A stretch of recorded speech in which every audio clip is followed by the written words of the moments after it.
ಓಂ ಶಾಂತಿ. ಮಧುರಾತಿ ಮಧುರ ಶಿವ ಪರಮಾತ್ಮ ತಂದೆಯ ಮಧುರ ಮಹಾವಾಕ್ಯವನ್ನು ಕೇಳೋಣ.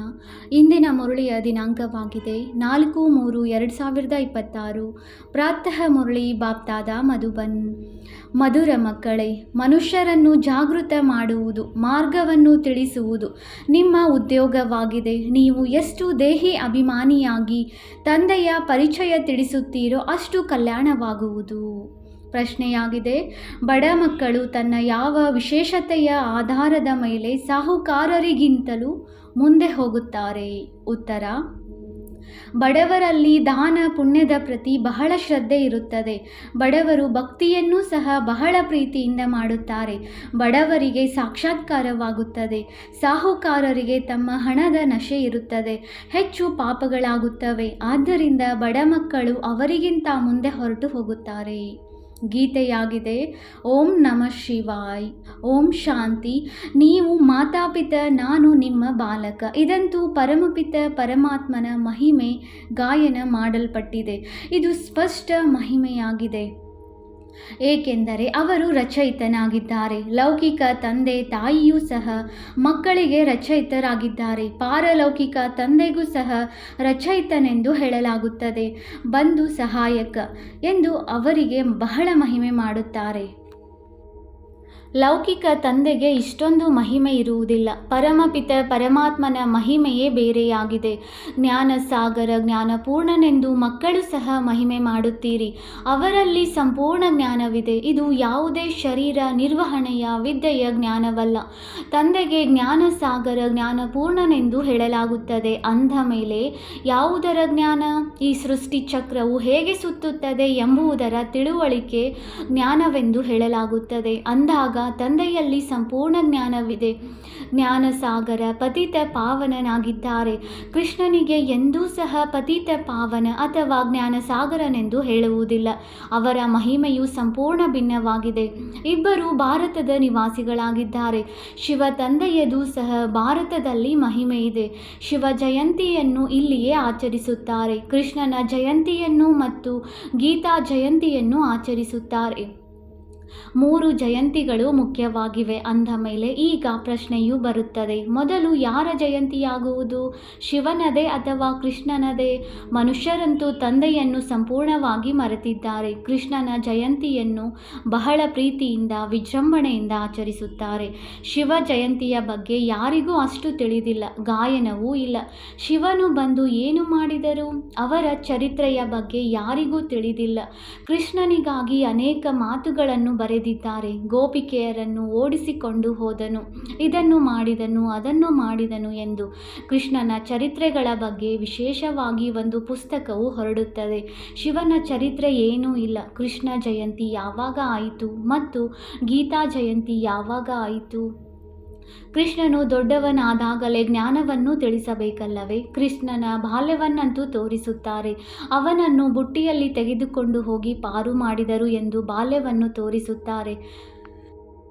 ಇನ್ನೊಂದು ಕಡೆ ರಥದ ಮೇಲೆ ನಿಂತು ಚಕ್ರವನ್ನು ತಿರುಗಿಸುತ್ತಿರುವ ಯೌವನದ ಚಿತ್ರವನ್ನು ತೋರಿಸುತ್ತಾರೆ. 16-17 ವರ್ಷ ಇದ್ದಿರಬಹುದು. ಬಾಕಿ ಬಾಲ್ಯದ ಚಿತ್ರವನ್ನು ತೋರಿಸಿದ್ದಾರೆ. ಈಗ ಗೀತೆಯನ್ನು ಯಾವಾಗ ತಿಳಿಸಿದರೂ ಅದೇ ಸಮಯದಲ್ಲಂತೂ ತಿಳಿಸಿರುವುದಿಲ್ಲ.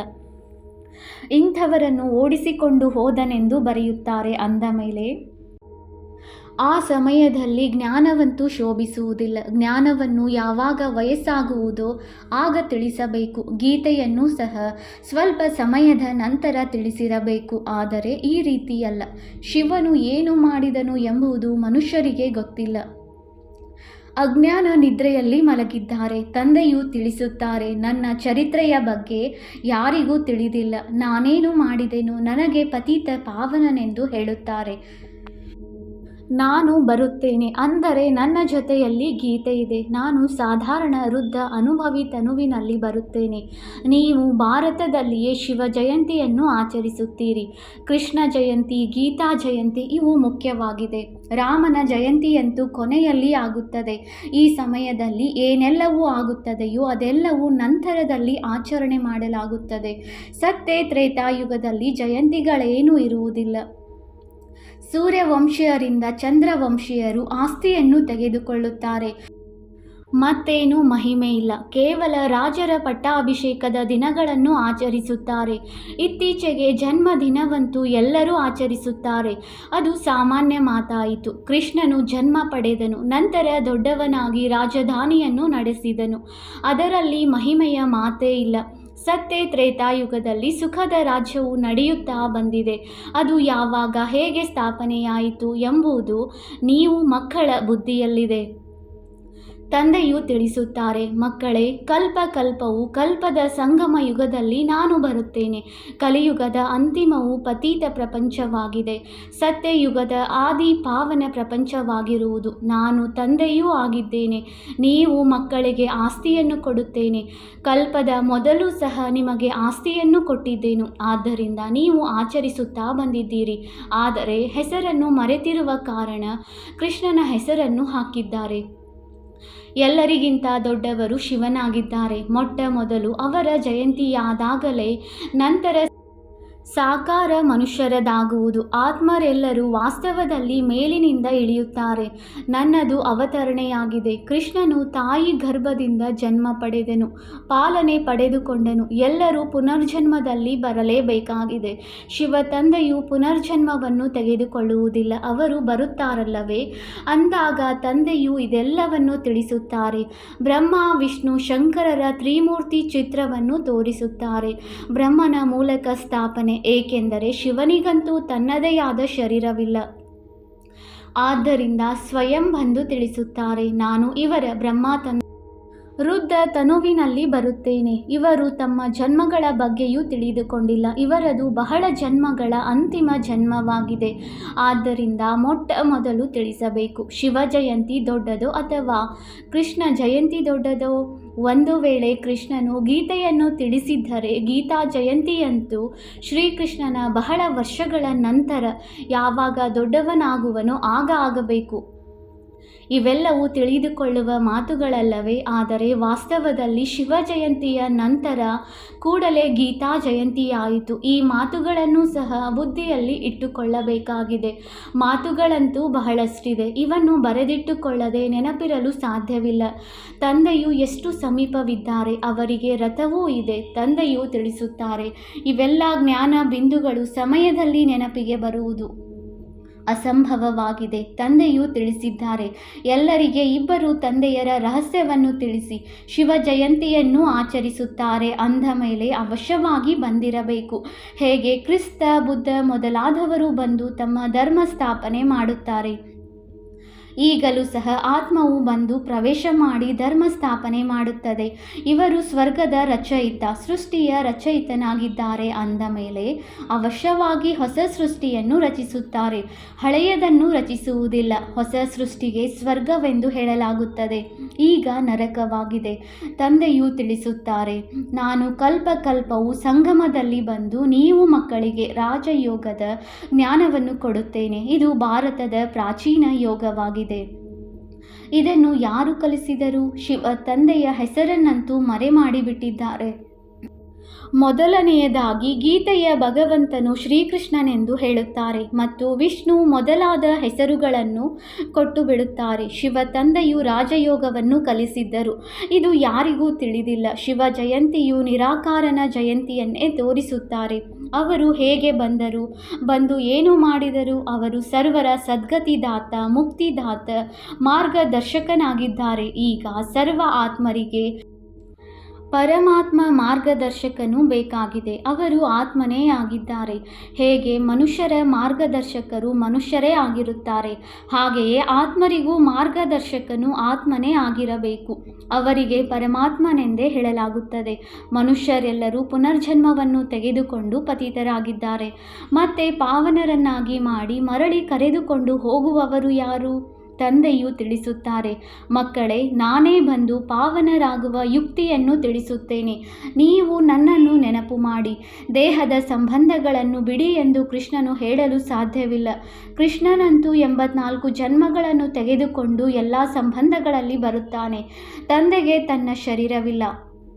ನಿಮಗೆ ಈ ಆತ್ಮಿಕ ಯಾತ್ರೆಯನ್ನು ತಂದೆಯೇ ಕಲಿಸುತ್ತಾರೆ. ಇದು ಆತ್ಮಿಕ ಮಕ್ಕಳ ಪ್ರತಿ ಆತ್ಮಿಕ ತಂದೆಯ ಜ್ಞಾನವಾಗಿದೆ. ಕೃಷ್ಣನು ಆತ್ಮಿಕ ತಂದೆಯಲ್ಲ, ಎಲ್ಲರಿಗೆ ಆತ್ಮಿಕ ತಂದೆಯು ನಾನಾಗಿದ್ದೇನೆ. ನಾನೇ ಮಾರ್ಗದರ್ಶಕನಾಗಬಲ್ಲೆನು. ಮುಕ್ತಿದಾತ, ಮಾರ್ಗದರ್ಶಕ, ಆನಂದ ಸಾಗರ, ಶಾಂತಿಯ ಸಾಗರ, ಪತಿತ ಪಾವನ ಎಲ್ಲ ಹೆಸರುಗಳನ್ನು ನನಗಾಗಿಯೇ ಹೇಳುತ್ತಾರೆ.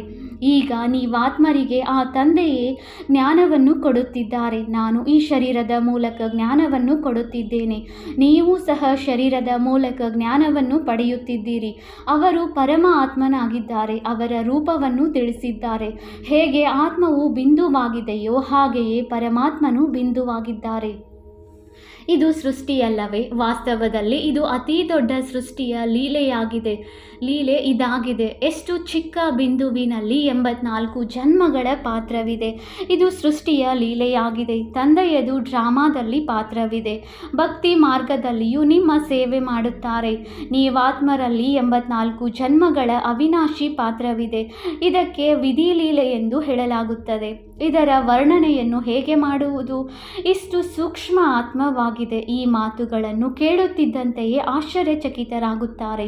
ಆತ್ಮವಿರುವುದೇ ಬಿಂದುವಿನ ತರಹ, ಆದರೆ ಅದು 84 ಜನ್ಮಗಳನ್ನು ಅಕ್ಯುರೇಟ್ ಅನುಭವಿಸುತ್ತದೆ. ಸುಖವನ್ನು ಸಹ ಅದು ನಿಖರವಾಗಿ ಭೋಗಿಸುತ್ತದೆ. ಇದು ಸೃಷ್ಟಿಯ ಲೀಲೆಯಾಗಿದೆ. ತಂದೆಯು ಆತ್ಮನಾಗಿದ್ದಾರೆ, ಆದರೆ ಪರಮ ಆತ್ಮನಾಗಿದ್ದಾರೆ. ಅವರಲ್ಲಿ ಸಂಪೂರ್ಣ ಜ್ಞಾನವು ಅಡಕವಾಗಿದೆ. ಅದನ್ನು ಮಕ್ಕಳಿಗೆ ತಿಳಿಸುತ್ತಾರೆ. ಇವು ಹೊಸ ಮಾತುಗಳಾಗಿವೆ. ಹೊಸ ಮನುಷ್ಯರು ಕೇಳಿ ಇವರ ಜ್ಞಾನವು ಯಾವುದೇ ಶಾಸ್ತ್ರಗಳಲ್ಲಿಯೂ ಇಲ್ಲವೆಂದು ಹೇಳುತ್ತಾರೆ. ಆದರೂ ಸಹ ಯಾರು ಕಲ್ಪದ ಹಿಂದೆ ಕೇಳಿದ್ದಾರೆಯೋ, ಆಸ್ತಿಯನ್ನು ತೆಗೆದುಕೊಂಡಿದ್ದಾರೆಯೋ ಅವರೇ ವೃದ್ಧಿಯಾಗುತ್ತಿರುತ್ತಾರೆ. ಸಮಯ ಹಿಡಿಸುತ್ತದೆ. ಪ್ರಜೆಗಳು ಅನೇಕರು ತಯಾರಾಗುತ್ತಾರೆ. ಅದಂತೂ ಸಹಜವಾಗಿದೆ. ರಾಜರಾಗುವುದರಲ್ಲಿ ಪರಿಶ್ರಮವಿದೆ. ಮನುಷ್ಯರು ಯಾರು ಬಹಳ ಧನದಾನ ಮಾಡುವರೋ ಅವರು ರಾಜನ ಮನೆಯಲ್ಲಿ ಜನ್ಮ ಪಡೆಯುತ್ತಾರೆ. ಬಡವರು ಸಹ ತನ್ನ ಶಕ್ತಿಯ ಅನುಸಾರ ದಾನ ಧರ್ಮಗಳನ್ನು ಮಾಡುವರು. ಅವರು ಸಹ ರಾಜರಾಗುತ್ತಾರೆ. ಯಾರು ಪೂರ್ಣ ಭಕ್ತರಾಗಿರುವರೋ ಅವರು ದಾನ ಪುಣ್ಯಗಳನ್ನು ಮಾಡುತ್ತಾರೆ. ಸಾಹುಕಾರರಿಂದ ಹೆಚ್ಚು ಪಾಪಗಳು ಆಗುತ್ತಿರುತ್ತವೆ. ಬಡವರಲ್ಲಿ ಬಹಳ ಶ್ರದ್ಧೆ ಇರುತ್ತದೆ. ಅವರು ಬಹಳ ಪ್ರೀತಿಯಿಂದ ಸ್ವಲ್ಪವಾದರೂ ದಾನ ಮಾಡುತ್ತಾರೆ.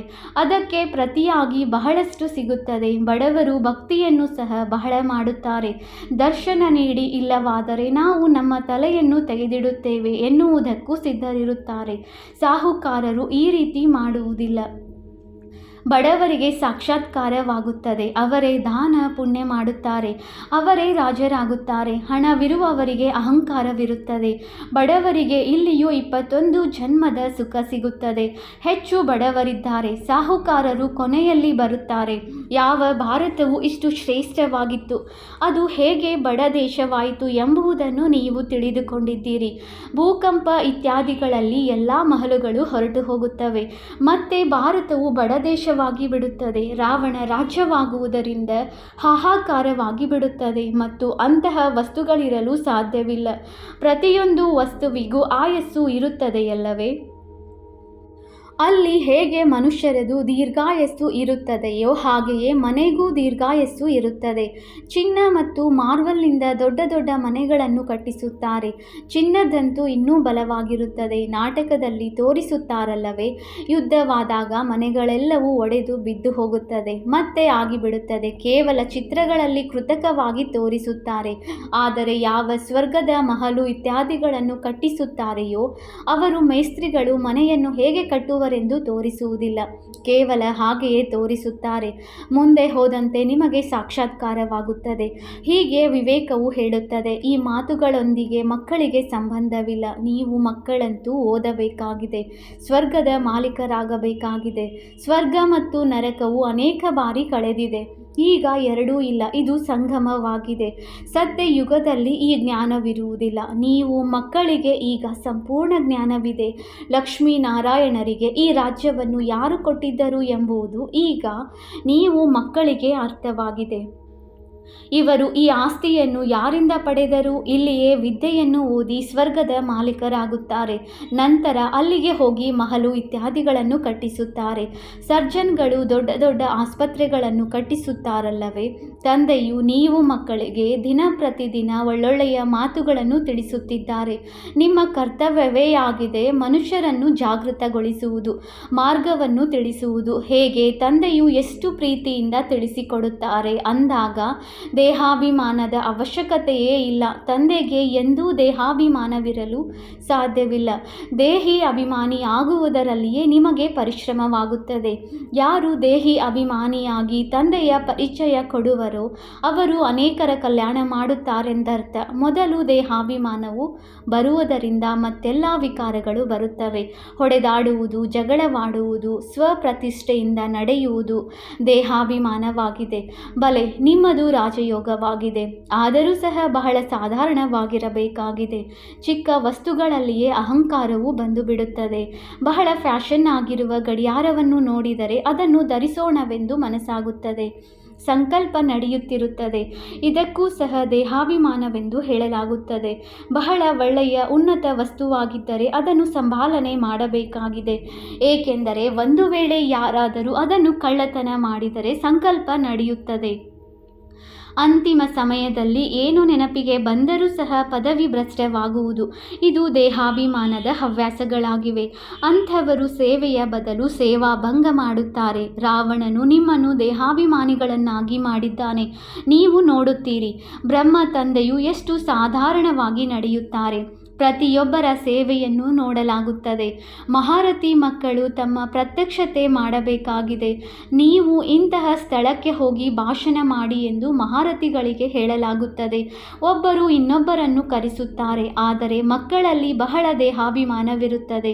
ಭಾಷಣದಲ್ಲಿ ಬಲೆ ಚೆನ್ನಾಗಿದ್ದಾರೆ, ಆದರೆ ಪರಸ್ಪರ ಆತ್ಮಿಕ ಸ್ನೇಹವಿಲ್ಲ. ದೇಹಾಭಿಮಾನವು ಉಪ್ಪು ನೀರನ್ನಾಗಿ ಮಾಡಿಬಿಡುತ್ತದೆ. ಯಾವುದೇ ಮಾತಿನಲ್ಲಿ ಕೂಡಲೇ ಮುನಿಸಿಕೊಳ್ಳುವುದು ಇರಬಾರದು. ಆದ್ದರಿಂದ ತಂದೆಯು ತಿಳಿಸುತ್ತಾರೆ, ಯಾರಾದರೂ ಕೇಳುವುದಿದ್ದರೆ ಬಂದು ತಂದೆಯೊಂದಿಗೆ ಕೇಳಿರಿ. ಬಾಬಾ, ತಮಗೆ ಎಷ್ಟು ಮಂದಿ ಮಕ್ಕಳು ಎಂದು ಯಾರಾದರೂ ಕೇಳಿದರೆ ಹೇಳುತ್ತೇನೆ. ಮಕ್ಕಳಂತೂ ಎಣಿಸಲಾರದಷ್ಟು ಮಂದಿ ಮಕ್ಕಳಿದ್ದಾರೆ. ಆದರೆ ಕೆಲವರು ಕುಪುತ್ರರು, ಕೆಲವರು ಒಳ್ಳೊಳ್ಳೆಯ ಸುಪುತ್ರರಾಗಿದ್ದಾರೆ.